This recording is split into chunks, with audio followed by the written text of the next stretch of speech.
In this video, I will show you how to deploy your app in Bolt. First, open your project in Bolt and make sure everything is working correctly. Check that your code runs without errors and that all your changes are saved.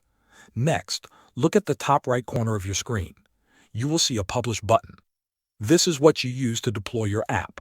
Click the Publish button. A window will appear showing your deployment options. Once you are ready, click Publish again to confirm. Bolt will start building your app. You can watch the progress in the build log that appears on the screen. This may take a short time, depending on your project size. When the build finishes, Bolt will automatically give you a public URL. You can open this link in your browser to see your live app.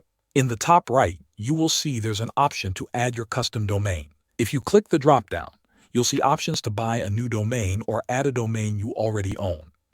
You can add a custom domain using the option you prefer. If you notice any issues, go back to your code, make the necessary fixes, and click Publish again to update your app. That's it. Thanks for watching.